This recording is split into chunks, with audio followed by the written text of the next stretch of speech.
Aquí estamos de regreso en De Todo Un Poco, que siempre te da más, y estamos con, como les anunciábamos hace un ratito nada más, estamos con la investigadora Sari Méndez desde Aguascalientes, México. Bienvenida nuevamente, Sari.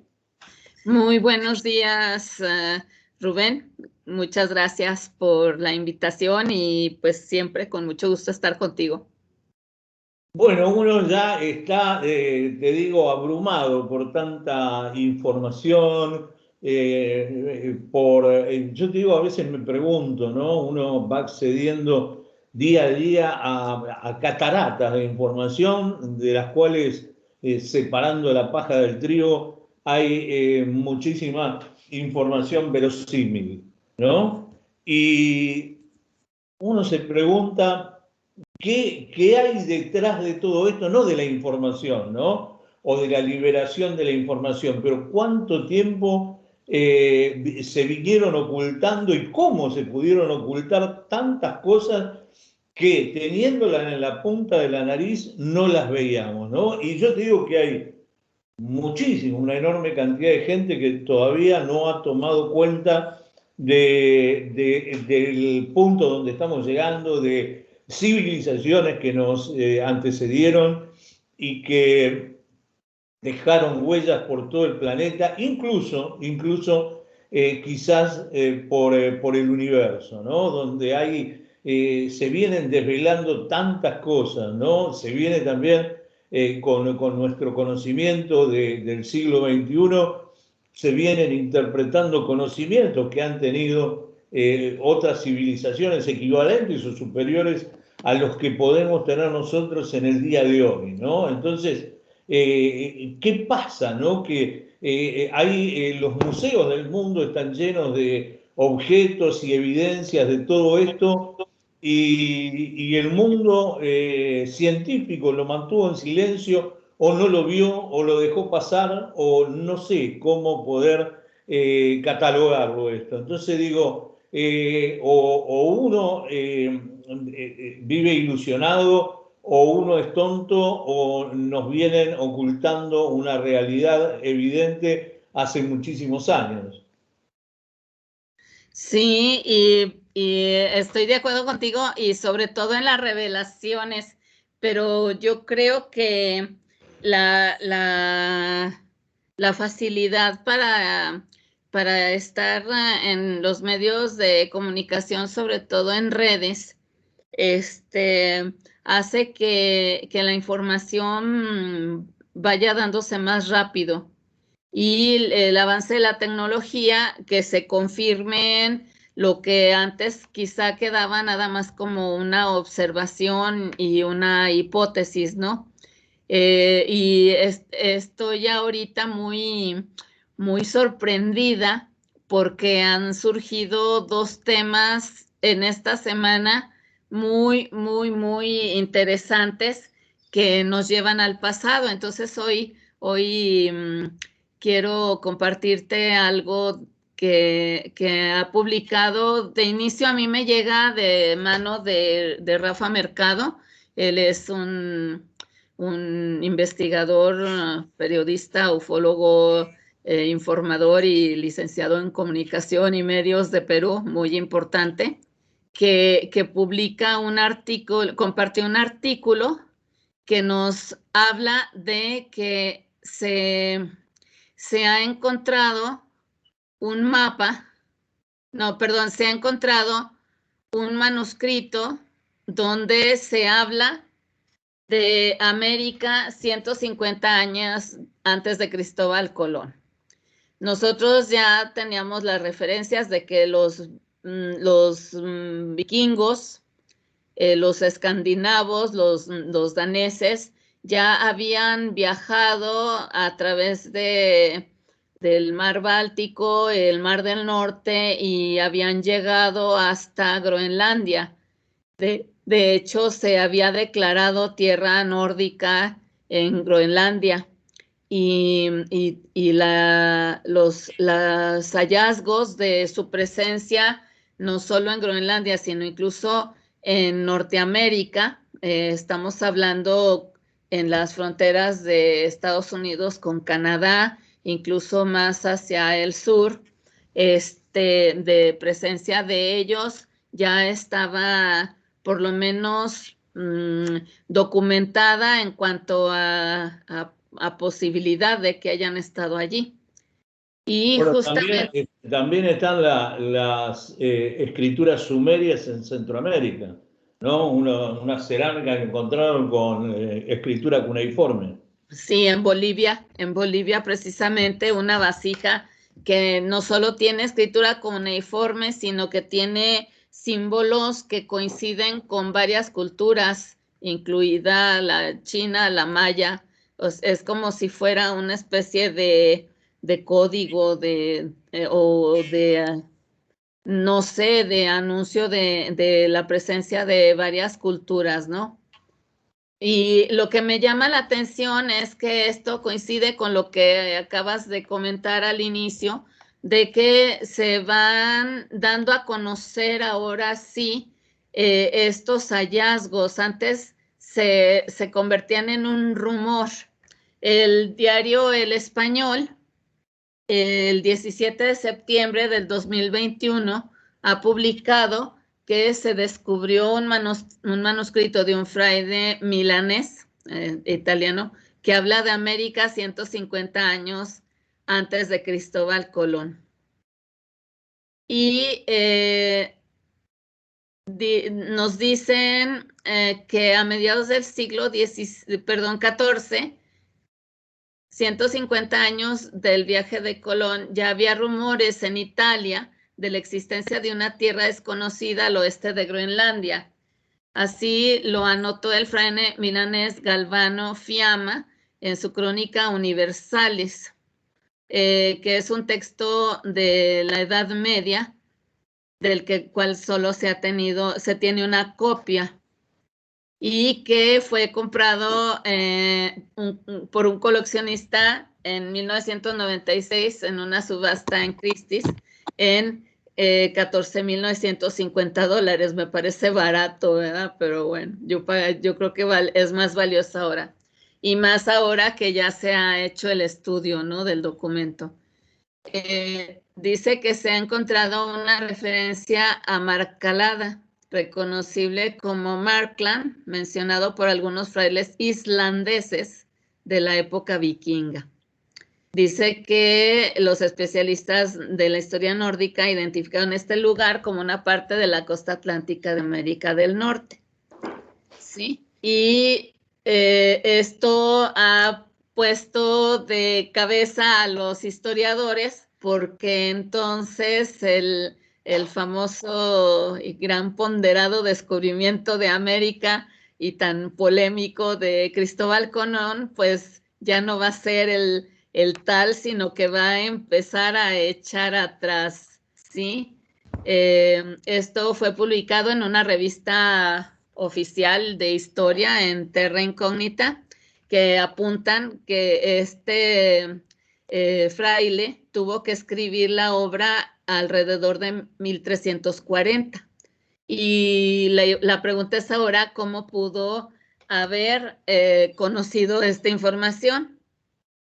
Dice que un cronista, Fiamma, que estuvo en contacto con Génova durante su vida, escuchó las historias de boca de marineros que comerciaban en regiones del norte en regiones del norte de Europa. Es decir, en ese tiempo, pues el camino era continental, ¿no? Pero había intercambio ya de los entonces llamados pueblos bárbaros, con el centro de Europa y el Mediterráneo, ¿no? De donde incluso partían mercancías hacia el resto de Europa, a salir al Atlántico, que es hasta donde se limitaban los viajes, o hacia África, ¿no? Donde ya también había intercambio. Los marineros... Bueno, estaban los mapas también de Piri Reis, que eran Sí, mucho más anteriores, ¿no?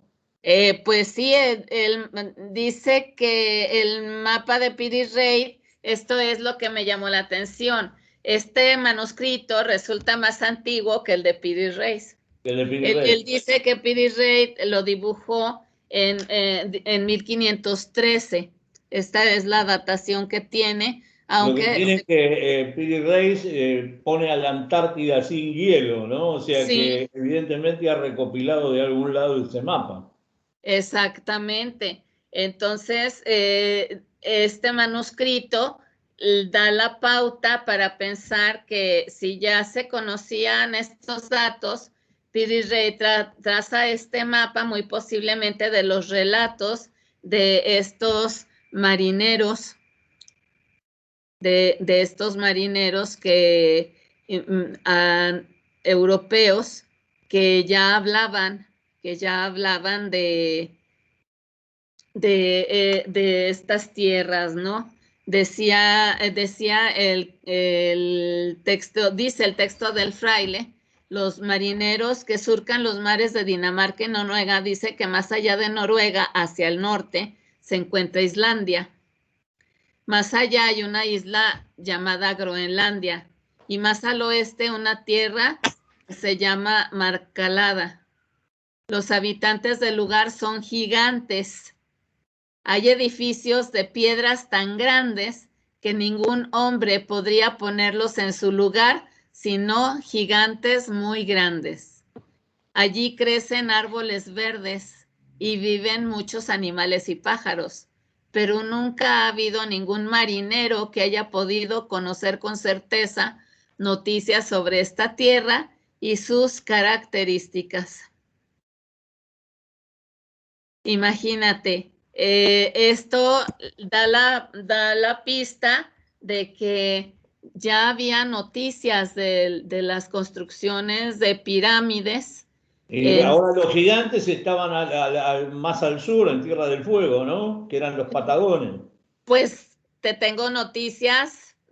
Hay una crónica que habla del viaje de del viaje de Cortés a las Cibueras, al que se llevó a Cuauhtémoc buscando el tesoro de Moctezuma.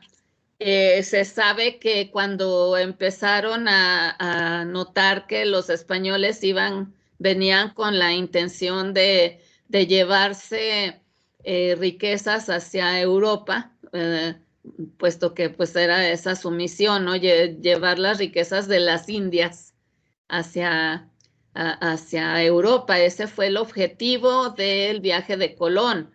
El objetivo del viaje de Colón era encontrar una ruta que no diera la vuelta a África para llegar a la India y viajar hacia el oeste sin saber que había otro continente les pareció más factible.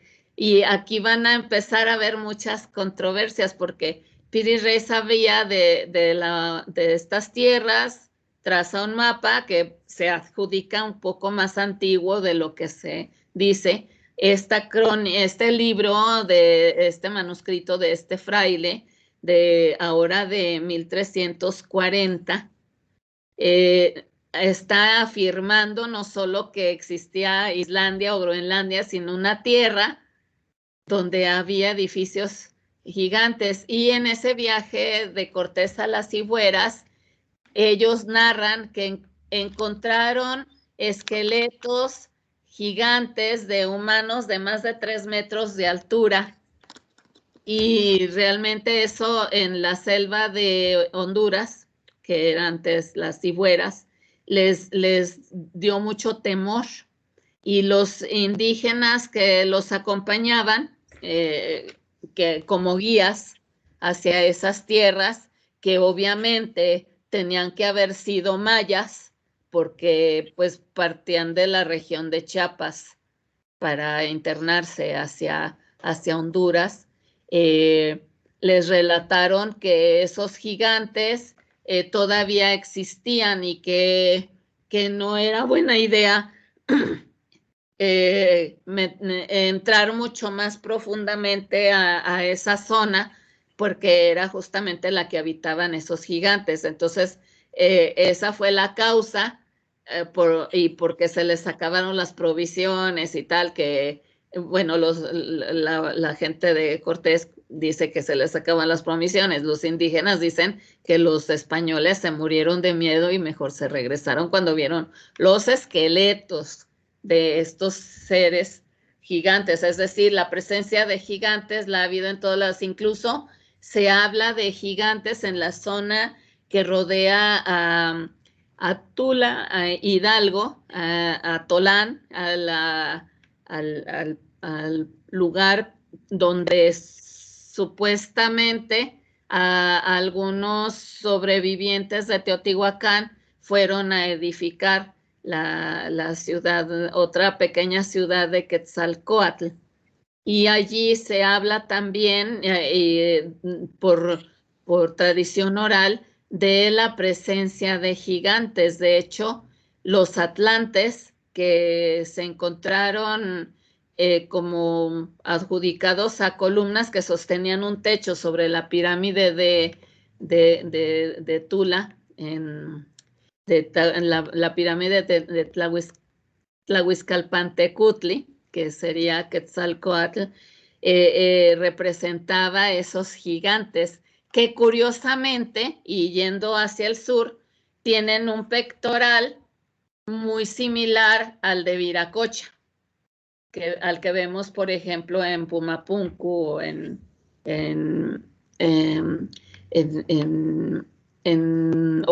en el sur, incluso en muchas ceramios de Nazca y Palpa, sobre todo de Nazca y de Perú en general, y de muchas representaciones de culturas antiguas, ese pectoral que no tiene una explicación, que es muy coincidente en toda la zona, desde que aparecen los atlantes y va apareciendo en algunos restos mayas en Centroamérica hasta llegar a Sudamérica, ¿no? Eso es muy interesante. Ahora, referencias a gigantes hay en toda la historia oral y escrita del mundo, ¿no? E incluso hay quienes afirman que están enterrados en rocas en estado de hibernación, ¿no? Y hay también en museos, hay restos de fémures y cráneos de algunos seres también gigantes que uno no se explica cómo están desapercibidos, incluso en Estados Unidos, ¿no? Sí, sí, efectivamente. También hay una referencia muy poderosa de la presencia de gigantes en la zona de Arizona y Nuevo México. Y esa zona pertenecía al dominio perteneció incluso al dominio de los aztecas. De hecho, hay un estudio de un arqueólogo independiente de aquí de México, un arqueólogo ortodoxo como tal, que descaminó la ruta de Aztlán. Es decir, él encuentra en Teotihuacán, más bien en Xochimilco, que es otro pueblo acá en México, la representación de una serpiente que coincide con la representación de una serpiente en la tierra en Estados Unidos, allá también a la zona del norte, sería el sur de Nuevo México. Es una serpiente que se ve desde las alturas, solo se ve de manera aérea, no sé si la recuerdas. Están en unos túmulos, al lado de unos Sí, túmulos. exactamente. Entonces él encuentra esa similitud y empieza a seguir hacia el norte la ruta de la serpiente.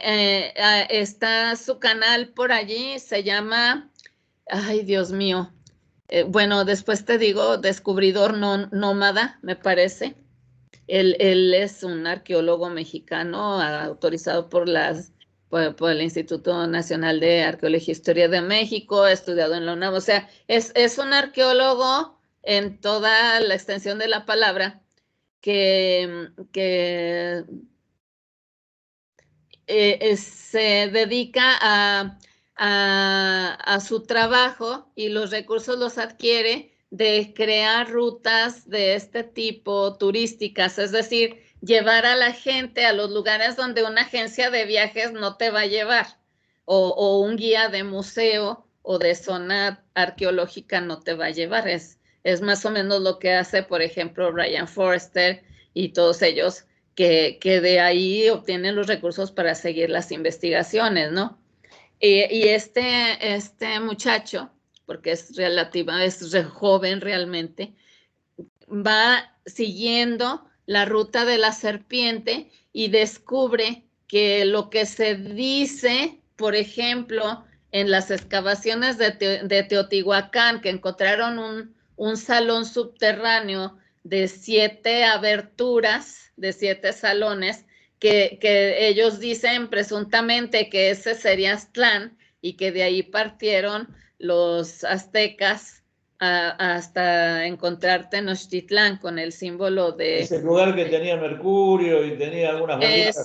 Sí, exactamente. Ese lugar, ese salón sería Aztlán, pero este chico va recorriendo hacia el norte todos los puntos donde encuentra esa serpiente y descubre que en el norte, en Arizona, hay un pueblo no muy conocido, donde está señalada la serpiente y donde la leyenda dice que las crónicas incluso de descendientes de indios de esa región indican que ese fue un punto de partida, que bajaron dioses que están representados en petroglifos allá en el norte, que pues ya sabemos qué formas tienen, ¿no? Ellos indicaron que el pueblo se tendría que separar y que tendrían que viajar para formar un nuevo poderío que iba a prevalecer por los siglos de los siglos, y que les daban a elegir hacia qué punto cardinal se iban a dirigir, pero que el poderío y el pueblo eterno se encontraba al sur. Entonces, ese pueblo de Arizona se separó en 4 rutas. La ruta que fue más al norte, la ruta que fue al este y la del oeste, y los que viajaron al sur.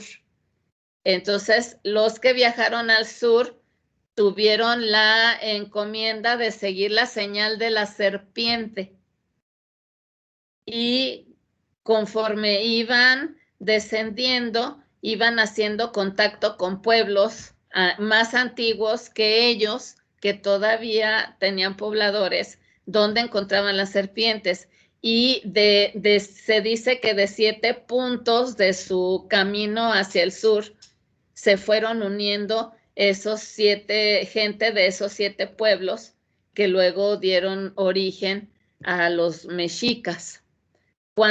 Porque se sabe también y se afirma que cuando los mexicas vinieron, ya Teotihuacán ya estaba abandonada. Eso es un hecho. Entonces, es controversial esta afirmación de que este recinto de 7 puertas o de 7 salones sea el lugar de donde se supondría que partirían las 7 casas, las 7 pueblos que formarían a los mexicas, ¿no? El lugar se llama Chicomostoc, y lo que muchos no saben es que aquí en donde yo vivo, hacia el un poco hacia el poniente, justo hacia el rumbo donde está una zona caliente aquí, de donde se observan objetos voladores no identificados, donde ha habido fenómenos inexplicables, etcétera. Hay un lugar llamado Chico-Mostok y se habla de que el origen o el punto de reunión de esos 7 pueblos fue Chico-Mostok, y de aquí partieron hacia el sur todos esas personas que venían uniéndose desde el norte. Entonces, ellos trajeron también los relatos de haberse encontrado en el camino esos gigantes. También acá hacia el nororiente, en San Luis Potosí, aquí de todos modos el centro del país, se habla de la presencia de gigantes. Y bueno, ahí está la crónica. ¿Cómo regresó? No sabemos. Ahora, aquí hay algo interesante también.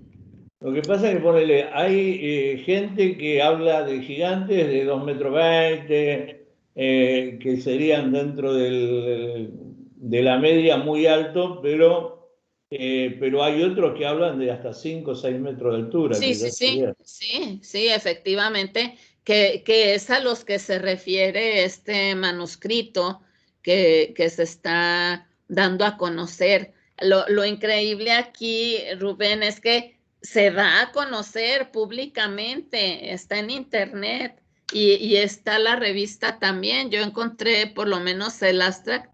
De hecho, el artículo completo se puede abrir, está en la página de la revista Terrae Incognitae, o sea, está en latín, Tierra Incógnita, revista de la Sociedad para la Historia de los Descubrimientos, volumen 53, 2021, número 2, ¿sí? Y aquí está marcada la primera mención de América en el área mediterránea, 1340 de nuestra era. Bueno, hay referencias. Te voy a pasar el enlace para que lo tengas. O sea, lo de Colón ya es anecdótico, ¿no? Más allá de que nos enseñaron a todos en la escuela que claro. Colón descubrió América con 3 carabelas. Bueno, Colón ha venido a la conquista. Y luego que resultara que 2 ni eran carabelas. Los conocedores de barcos ya también. Han venido a saquear, pero bueno, antes han estado los vikingos, seguramente por mar vinieron los vikingos, pero por ahí ha habido alguna civilización. También es evidente que hubo una civilización mucho, mucho más anterior a los vikingos y a cualquiera conocida que pobló y recorrió el mundo por las pirámides. Hay pirámides hasta en las Islas Canarias, hay a cualquier punto del mundo donde vayas hay pirámides. Entonces, ¿qué pasó? Todas las culturas hicieron una forma piramidal, cosa que no hacemos nosotros en la actualidad, ¿no? En la actualidad. ¿Y por qué se eliminó esa tendencia de la mente humana? Si nos ponemos a pensar la evolución de la evolución de la tecnología debería de haber ido por ese camino, pero ¿quién la cambió? O sea, hay pirámides hasta en Francia. O sea, se han encontrado, hay por lo menos una pirámide o 2 en Francia. Hay otro país, no recuerdo, creo que es Rumania, donde hay pirámides y además se ocultó la información. Me parece que era un arqueólogo austriaco, también de estos arqueólogos independientes, que incluso publica el artículo, las fotografías y todo, y de repente, ¡fum!, desapareció, como que se intentó ocultar. Habría que hacer una búsqueda. Eso yo lo vi cuando recién comenzaba el internet, por allá yo creo que sería a mediados, ¿no? Como antes del 2000, como en el 98, por ahí, que nos metíamos al internet allí en la universidad y había esas referencias, y después, pasado el 2000, aparecen fotografías de esas zonas de pirámides en Europa y que se fueron diluyendo en el tiempo. Nosotros que estamos en todo, recibiendo información de los grupos de neoarqueología y todos ellos, yo ya no he vuelto a ver esa referencia. Habría que rescatarla. Me parece que la volví a ver, no sé, como 2007 por ahí, pero me quedó grabada. Entonces, hay pirámides. La tendencia arquitectónica hubiera sido como ocurre en Capadocia, que los habitantes tratan de simular con sus construcciones esas excavaciones tipo termitas, con material, con adobes o ahora hasta con adoquines, y tratan de simular, pero fíjate, no es turístico, sino que los sobrevivientes de esa cultura de Capadocia construyeron antes de que se descubriera Capadocia sus casas simulando lo que habían habitado Y anteriormente. después uno ve Capadocia y todas las ramificaciones que tiene y todas las ciudades subterráneas que hay, ¿no? Exacto. Sí, ¿qué pasó y en qué época? Porque tampoco son precisas las dataciones, ¿no? O se hacen dataciones por asociación de alguna cosa, pero no hay dataciones reales de nada, ¿no? Entonces vos me decís, hay cosas que son mucho más antiguas de lo que se propone y estaban incluso ahí antes que los pueblos que habitaron luego, ¿no? Sí. Hay tantas inconsistencias y uno veo como algún arqueólogo que tiene alguna teoría que sería entre comillas revolucionaria, ¿no? Se lo trata de denostar de cualquier forma y hay estúpidos que dicen cualquier cosa y se afirma como una religión, ¿no? Cosas que vos decís son imposibles, ¿no? Lo de trasladar piedra con tronco, etcétera, etcétera, etcétera, cuando ves que manejaban ruedas también, ¿no? Claro. Por otro lado, ves que manejaban ruedas, es decir, no conocían la rueda. Ves que conocían la rueda y por ahí algo más. Después ves cortes en las piedras, incluso cortes con barrenos, que vos ves que esos mismos cortes los podés ver en alguna cantera de la actualidad. Y lo ves hace 2, 3, 4 mil años y decís, ¿desde dónde nosotros miramos? O sea, nuestra civilización actual ha visto todo desde la ignorancia, ¿no? Y ha sacado conclusiones ignorantes de lo que fue nuestro pasado remoto y nuestro pasado reciente, porque lo hemos juzgado desde el nivel de conocimiento que pudimos adquirir como lo estamos haciendo ahora, ¿no? Ahora por ahí hay un poco más de amplitud porque nuestro conocimiento subió un poquitito más y empieza a comprender. Ahora vos fijate, ¿no? Cómo en los años 40 o 50 podés comprender que habían utilizado un barreno, ¿no? En esa época. Y claro, Claro. no entendíamos nada. ¿Y cómo no entendemos los discos de Dropa y el reactor de Gabón y 10 millones de cosas? Ahora me estaba enterando, creo que es en la India, que hay una maquinaria de piedra que incluso ha tenido un motor que le han puesto, tiene resto de radioactividad y un montón de cosas, ¿no? Que vos decís, ¿quién hizo eso y cuándo? ¿No? Porque ya hasta el mismo hierro o metal que tenía eso desapareció. Y eso Ajá. está ahí. Entonces decís, ¿de cuándo estamos hablando? Entrás a ver las fotografías que mandan las ondas que analizan aficionados y ves estructuras prácticamente en todos los planetas del sistema solar, estructuras que son por lo menos extrañas. Entonces vos decís, ¿qué no nos contaron? ¿Qué no sabemos? ¿No? Estaba leyendo, que creo que te lo comenté el otro día, un artículo de 2 satélites que están hace más de 200.000 años que están dando vuelta por la Tierra, los satélites negros o algo por el estilo. Ajá. Sí, sí. Vos De decís, ¿quién hecho, mandó del Caballero Negro. años 2 satélites?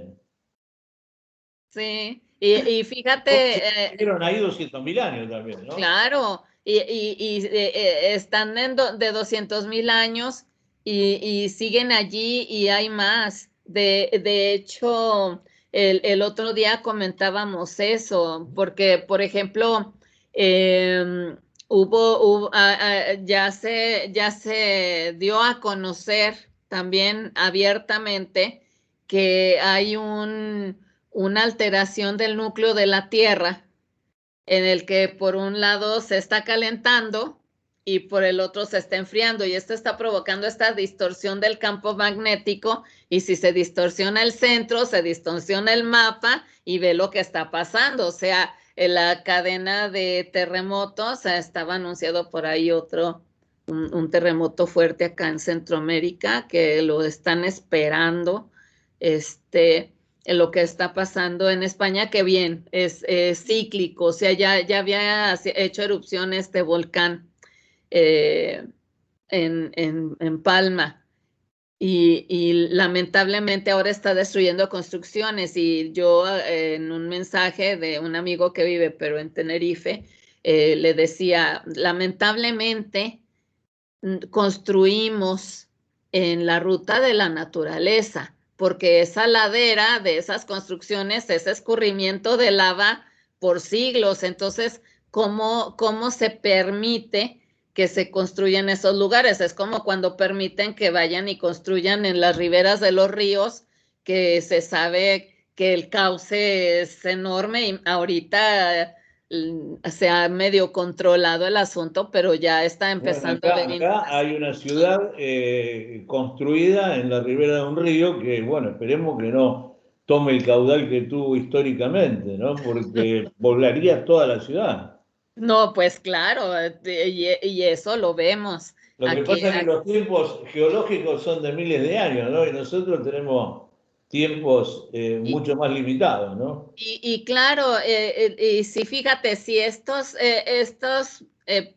percances, como el que está ocurriendo en La Palma, donde están perdiendo su patrimonio por la lava tantas personas, lo vemos como actual, está pasando, claro, pero la memoria no se debe perder. Por eso dicen que el que, que el que olvida su historia está destinado a repetirla, ¿no? Entonces, no aprendemos de la experiencia, y no sé dónde se pierde ese punto. Yo creo, ese es un punto de vista muy mío, desde el punto de vista espiritual, que cuando los teólogos nos hablan de que hubo, de que hubo ese eh, traición al creador, ¿no? Y se nos convierte en forma humana, y se nos quita esa conciencia que nos hacía saber y hablar con los dioses, etcétera. Se nos borra también esa memoria. Hay un libro en maya, de hecho en el Popol Vuh, ¿no? Y en las crónicas mayas, que dice que se han hecho experimentos de varias humanidades, ¿no? Y la que nos precedió era hecha decía, de lodo y madera, fíjate, de lodo y madera, y que los habían hecho perfectos, tan perfectos y hermosos, que empezaron a olvidarse de agradecer a los dioses, y decidieron actuar por sí mismos. Y entonces los dioses se enojaron porque ese tipo de humanos rebeldes, que no sé, que los habían traicionado, tenían que desaparecer, y entonces iban a ser a un humano sometido, que tuviera que actuar en función de lo que se le dijera, etcétera. Entonces yo ahí te la dejo de tarea. Los teólogos nos hablan de las religiones europeas, yo te estoy hablando de los mayas. Entonces yo creo que el proceso de esa entre comillas, le voy a poner traición porque así la llamaría, de no desobediencia, a mí no me gusta esa palabra, ni desobediencia ni culpa, sino es tomar decisiones y asumir las consecuencias, cosa que hasta la fecha no aprendemos de ese momento. Se nos borró esa memoria de lo que había antes y que decían era bueno. Y eso se repite, era antes y era bueno. Pues ahora lo bueno lo estamos confundiendo con lo que hablábamos la semana pasada de las necesidades creadas, ficticias, y de abandonar nuestra esencia. Entonces, cuando nos encapsulan el espíritu en este cuerpo, nos borran la memoria, pero no a todos, y ese ha sido un problema. Aparte, yo creo que también es una cuestión de percepción y de enfoque, ¿no? Lo hablaba esta mañana con respecto a otro tema, que uno está ocupado en algunas de dónde enfocás. Y una cosa que lleva, a veces el no conocer te lleva a cometer, como decís vos, muchos errores. Te cuento que, bueno, me llegó una noticia ahora fresquita del diario El Tribuno de la ciudad de Salta, que en las afueras de Salta, en el pueblo de Chicuana, en el campo, aparecieron una serie de círculos en los cultivos, como por ahí más rudimentarios. Uno, o sea, no tan elaborados como los círculos de Inglaterra, pero unos círculos superpuestos y una cantidad bastante importante y grande. Qué interesante. Interesante Pues porque acá no habrá hay que muchas verlos. noticias de acá de Argentina de eso. Sí, sí, hay que verlos porque han aparecido, aunque no con la misma complejidad que los agrogramas en Inglaterra, pero sí, sí aparecen, este, y pues ya sabemos que hay huellas de ovnis allá también. Estos están asociados con avistamientos de luces y de ovnis. Ajá.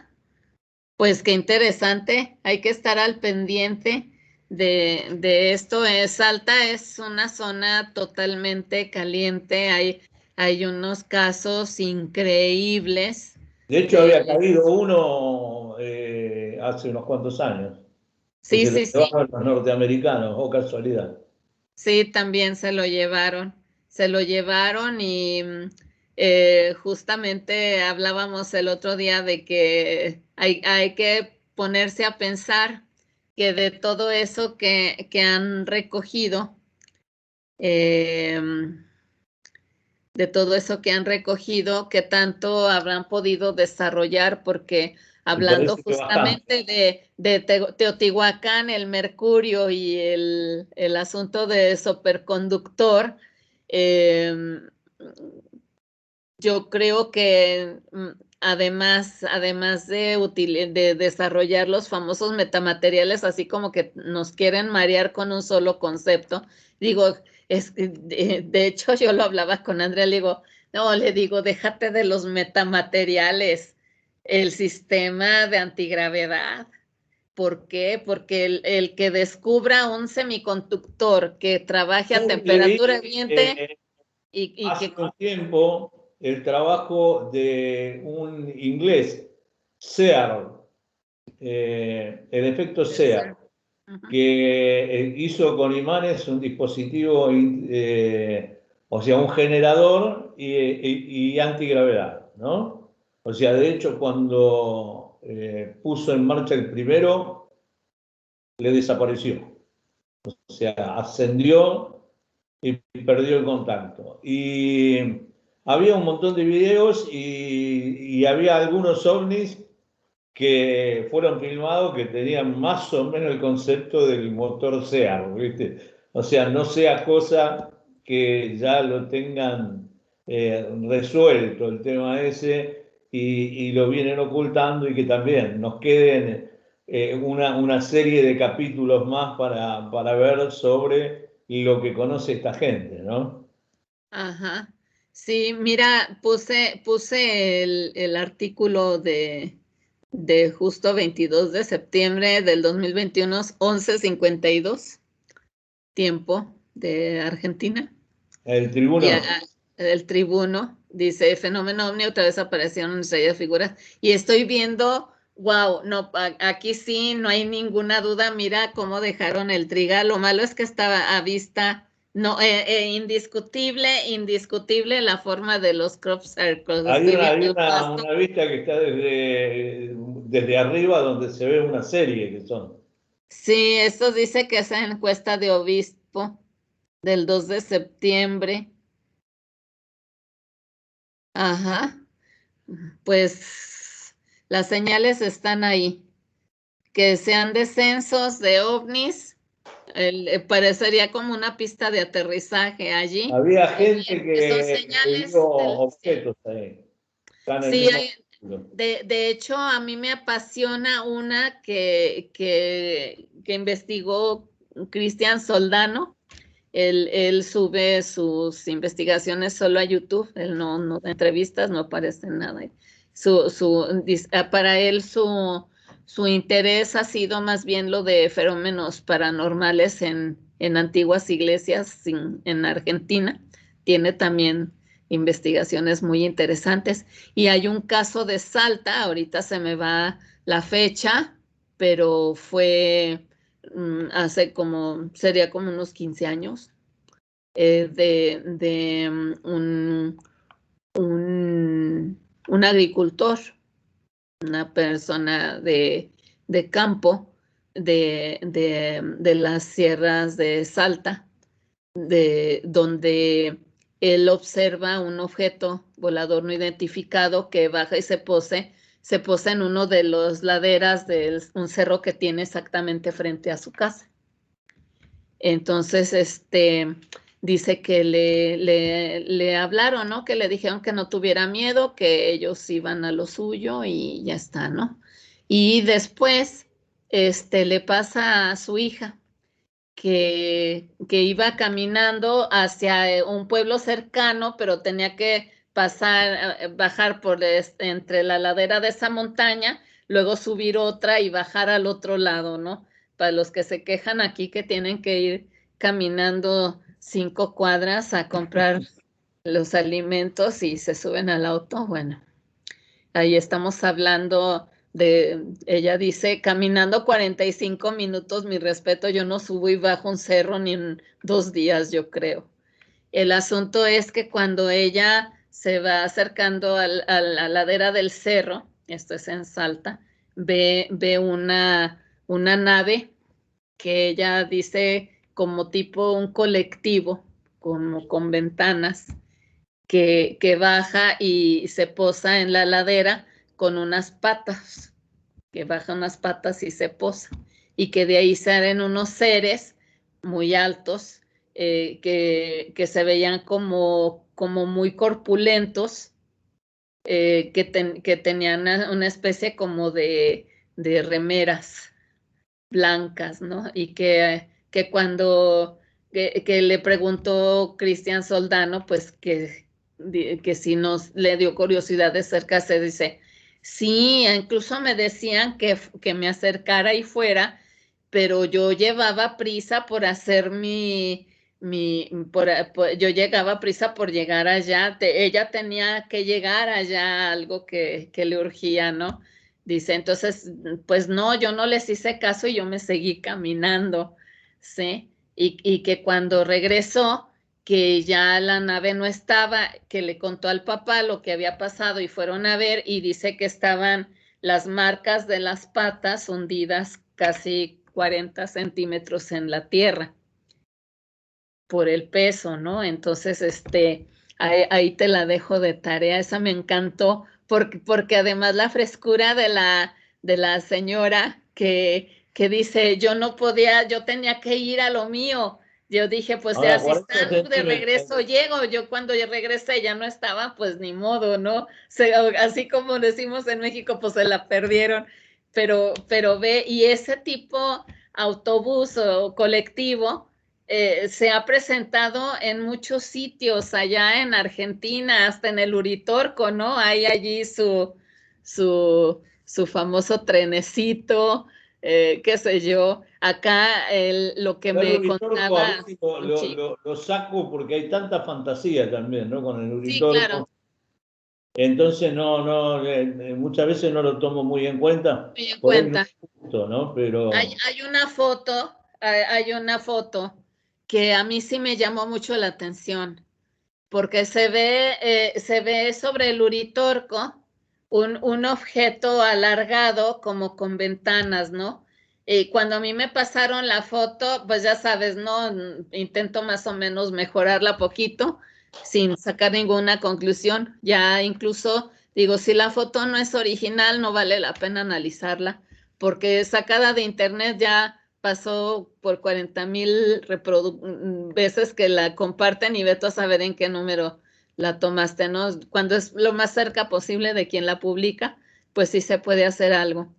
Pero o como los videos originales que me pasas tú, ahí sí vale la pena dedicarles todo el tiempo del mundo, ¿no? A analizarlos.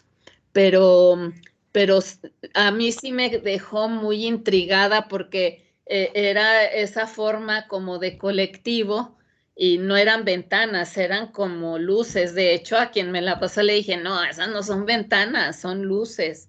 Son luces y el objeto es alargados, que yo podría decir cilíndrico, ¿no? Y le conté esta investigación que hizo Cristian Soldano en Salta y le dije, bueno, pues ahí están, andan por toda Argentina, les encanta viajar en colectivo volador, pero es que sí existen ese tipo de naves, ¿no? Entonces, tenemos, incluso estaba leyendo lo que comentaba un científico de los grupos que se han formado ahora a partir del tema de los WAPs, de que no están esperando a que el grupo del Senado, de trabajo del Senado, dé su dictamen. Ahora se están formando grupos de grandes científicos multidisciplinarios que van a atacar el tema desde diferentes enfoques, pero todos hacia lo mismo, a determinar si son terrestres o no. Ya no se trata de decir son ovnis o no, y además utilizando métodos científicos y tecnológicos que sean válidos, ¿no? Ya no estar especulando. Y uno de ellos dice que tienen un gran problema por la variedad de objetos que hay ahí. Entonces yo hablaba con un amigo que hace análisis para alguien pues muy pesado de aquí y hablaba del tema de los objetos de plasma, ¿no? Le digo, a ver, dice, no pueden ser objetos porque el plasma es luz. Digo, vaya, hasta que me entendiste. ¿Por qué? Porque yo he estado dale y dale. No me digas que si es de plasma es un objeto. El plasma es un estado, es luz, es energía, ¿sí? Entonces, claro, lo que pasa es este si, científico. si pueden cambiar, que ya se está haciendo, o sea, hay experimentos con cambiar los estados de la materia. Ah, sí, sí, Entonces, podría ir cambiando de estado. Si tienen resuelto el cambiar de estado, pueden pasar claro, de plasma a lo sólido. O sea, exactamente. Y a lo que voy es, este, cómo los defines, pero además le digo, tiene que haber una fuente que produzca esa energía, ¿no? Si se va transformando de materia a energía, le digo, eso no son ovnis, esas no son naves, ya no le podemos a unos decir nada, le digo, por eso le pusieron WAPs, esa es la razón, para englobar todo lo que sea nave de remaches y lata, y que sean estos objetos que hay cambian algunas al parecer de estado. que aparentemente, ¿no? Toda su estructura son circuitos impresos y no tienen motor. Entonces vos me decís, Ah, ¿cuál es el no, motor? tengo un video tengo un video muy bueno, tengo un análisis de un cilindro y esa es un video subido directo hacia YouTube, donde hicimos un análisis y se ve como la parte interna va cambiando de forma conforme el cilindro avanza. Y te estoy diciendo que el cilindro se ve cuando mucho en 3 cuadros.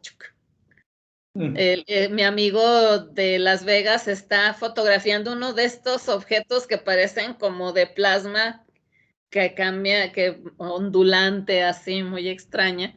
Ese es su interés, que es enorme. Por eso también a veces la fotografía que no pueden tomarlo porque van tan rápido y tienen un estado tan extraño, pero incluso han encontrado restos de metales que son muy finitos, pero que son capas de circuitos microscópicos, incluso con algunos biológicos, ¿viste? Entonces vos me decís, por ahí han llegado a un punto donde ni siquiera necesitan motor, ¿no? Porque por ahí se manejan como nos manejamos nosotros con las velas, ¿no? Utilizando alguna energía.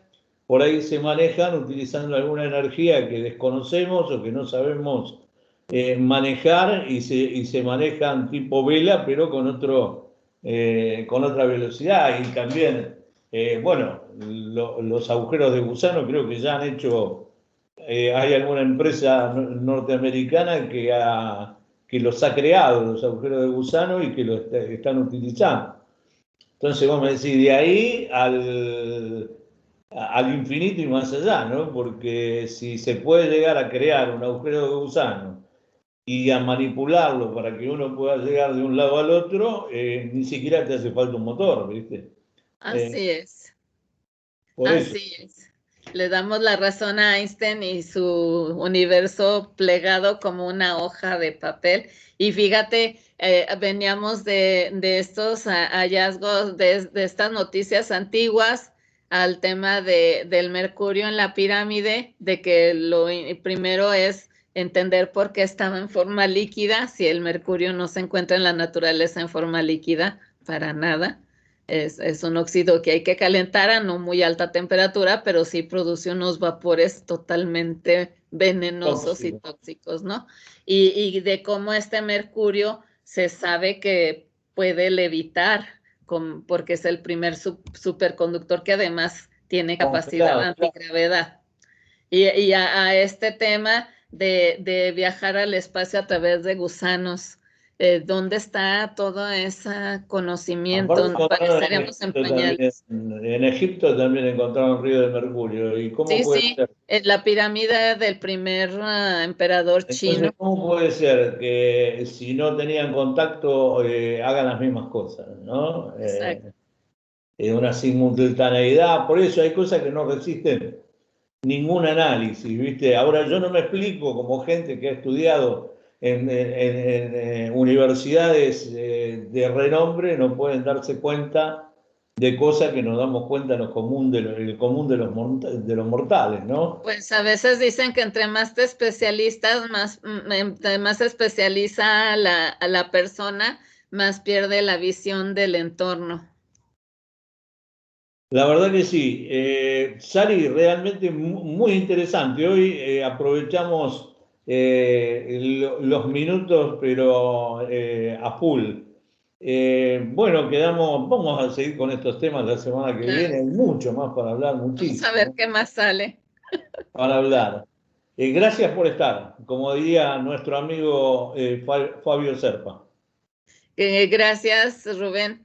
Gracias por tenerme contigo. Un gusto. Saludos a todos. Un placer. Hasta luego.